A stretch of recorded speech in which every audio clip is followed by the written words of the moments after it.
नुकतंच विधानसभेचं अर्थसंकल्पीय अधिवेशन पार पडलं. तर लोकसभेचं सुद्धा अधिवेशन सुरू आहे. लोकसभा आणि विधानसभा या दोन्ही सभागृहातून जनतेचे मोठमोठे प्रश्न आणि जनतेसाठी कल्याणकारी योजना राबवल्या जातात. सध्या या विषयाची चर्चा का सुरू आहे? कारण सध्या लोकसभेत 543 सदस्य आहेत, जे आपल्या देशाचे विविध राज्यातून प्रतिनिधित्व करत असतात. ही संख्या 2029 पर्यंत 800च्या वर जाईल. तर विधानसभेच्या जागा देखील वाढतील. याबाबतच्या हालचाली सध्या जोरावर आहेत. देशातील राजकीय नकाशात आत्तापर्यंतचा हा सर्वात मोठा बदल मानला जाईल. याबाबतची माहिती जाणून घेऊया आजच्या या व्हिडिओमधून. नमस्कार, मी अभिनंदन परोळेकर आणि कॅमेरावर आहेत जयेश पाटील.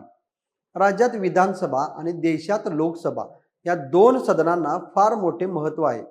विधानसभेत निवडून जाणाऱ्यांना आमदार म्हटले जाते, तर लोकसभेत निवडून जाणाऱ्यांना खासदार म्हटले जाते.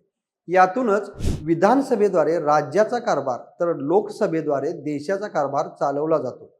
यामध्ये विधान परिषद आणि राज्यसभा यांचे देखील महत्त्व तितकेच मोठे आहे. विधानसभा आणि लोकसभेत जनतेतून निवडून आलेले प्रतिनिधी आपल्या मतदारसंघाचे प्रतिनिधित्व करत असतात आणि एक प्रकारे राज्याचे आणि देशाचे सुद्धा प्रतिनिधित्व करत असतात. 2029च्या लोकसभा निवडणुकांपूर्वी देशात मतदारसंघांची पुनर्रचना करून लोकसभेच्या आणि विधानसभेच्या 50% जागा वाढवण्याची सध्या केंद्र सरकारची योजना आहे.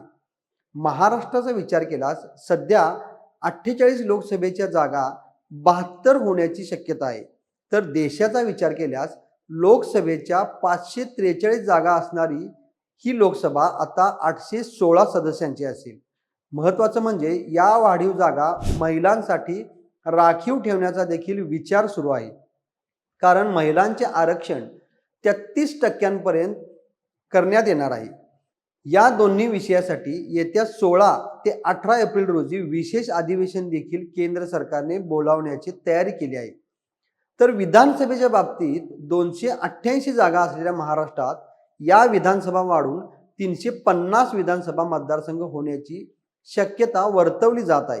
तसे पाहता पूर्वीचे मतदारसंघ आणि त्यासाठी असणारे आमदार यांच्यामध्ये प्रत्येक व्यक्तीपर्यंत पोहोचण्यासाठी नवीन वाढीव मतदारसंघ सोयीचा ठरणार आहे.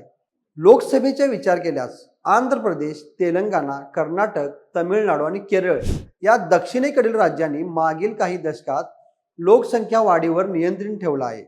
तसेच देशाच्या विकासात या राज्यांचा वाटा देखील मोठा राहिला आहे.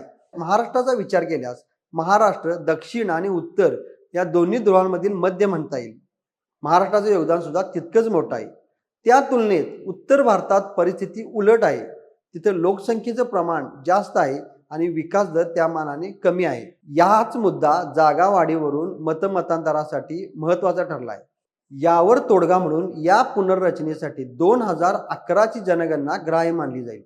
सध्या 543 लोकसभा सदस्यांपैकी उत्तर प्रदेशमधून सर्वात जास्त म्हणजे 80 खासदार निवडून येतात. त्या खालोखाल महाराष्ट्राचा नंबर लागतो, ज्यामध्ये 48, पश्चिम बंगालमधून 42, बिहारमधून 40 लोकसभा खासदार निवडून येत असतात.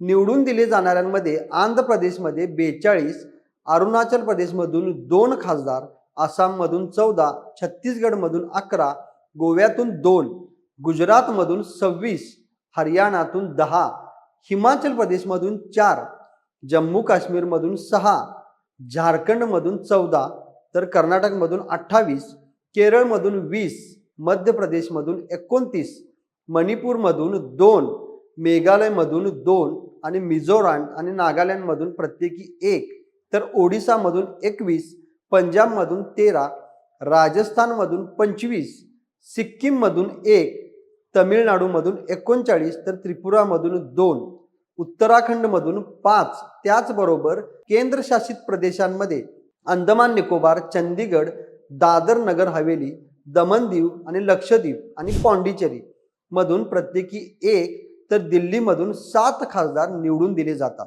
ही सर्व संख्या पाहता येणारी संख्या किती वाढेल याची कल्पना करा. विधानसभेचा विचार केल्यास महाराष्ट्रामध्ये एकूण 288 जागा लढवल्या जातात. त्या 288 जागांची संख्या आता 350 होण्याची शक्यता आहे.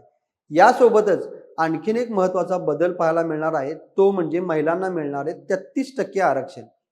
सर्वप्रथम यासाठी 1996 पासून प्रयत्न सुरू होते, पण आता त्याला मूर्त स्वरूप येण्याची चिन्ह दिसत आहेत.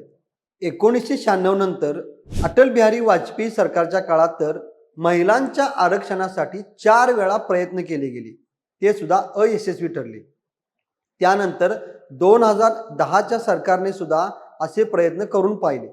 मात्र सध्या 2023 साली पंतप्रधान नरेंद्र मोदी यांच्या नेतृत्वाखाली केंद्र सरकारने महिला आरक्षणाबाबत यशस्वी पुढाकार घेतलेला दिसून आला आणि महिला आरक्षण कायदा 2023 अर्थात नारी शक्ती वंदन अधिनियम हा भारतातील लोकसभा आणि राज्य विधानसभांमध्ये महिलांसाठी 33% जागा म्हणजेच 1/3 जागा राखीव ठेवणारा ऐतिहासिक कायदा बनला.